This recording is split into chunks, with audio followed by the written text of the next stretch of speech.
चलो तुम बताना 1905 से लेकर 1950 तक का सफ़र जो मॉडर्न हिस्ट्री में पढ़ा है मेला के पहले, वो भी सुनाओ, पूरा समराइज सुनाओ।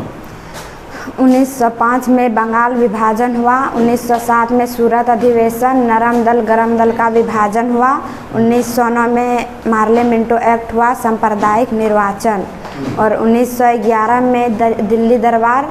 और 9 अगस्त 1915 में गांधी जी वापस आए साउथ अफ्रीका से। और फिर 1916 में लखनऊ अधिवेशन हुआ, अध्यक्षता की अंबिका प्रसाद मजूमदार।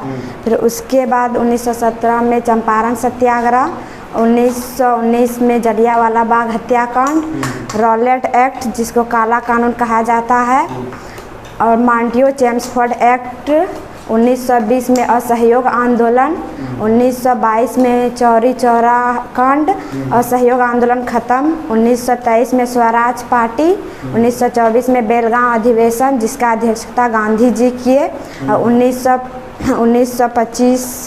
1925 में काकोरी ट्रेन डकैती हुआ जिसका अध्यक्षता सरोजनी नायडू, जिसमें कानपुर अधिवेशन। और 1927 में साइमन कमीशन स्थापना हुआ। और 1928 में साइमन कमीशन भारत आया। फिर 1929 में लाहौर अधिवेशन हुआ, पूर्ण स्वराज की मांग और अध्यक्षता के पंडित जवाहरलाल नेहरू। और 1930 में दांडी यात्रा, 12 मार्च 1930। और 1931 में कराची अधिवेशन जिसमें भगत सिंह, राजगुरु और सुखदेव को फांसी दे दिया गया। और गांधी इरविन समझौता। और 1932 में पूना पैक्ट। और 1935 में भारत शासन अधिनियम।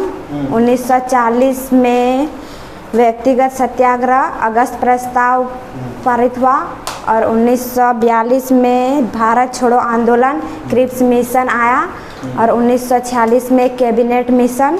13 दिसंबर 1946 में उद्देश्य प्रस्ताव पारित किया पंडित जवाहरलाल नेहरू ने और चेंज किया प्रस्तावना। 3 जून 1947 में माउंटबेटन घोषणा पत्र आया। फिर 18 जुलाई 1947 में आज़ाद स्वतंत्रता अधिनियम हुआ। और फिर 15 अगस्त 1947 में स्वतंत्रता दिवस। और उसके बाद संविधान का लागू हुआ 26 नवंबर 1949 में संविधान तैयार हुआ। फिर 26 जनवरी 1950 में संविधान लागू हुआ, संविधान दिवस।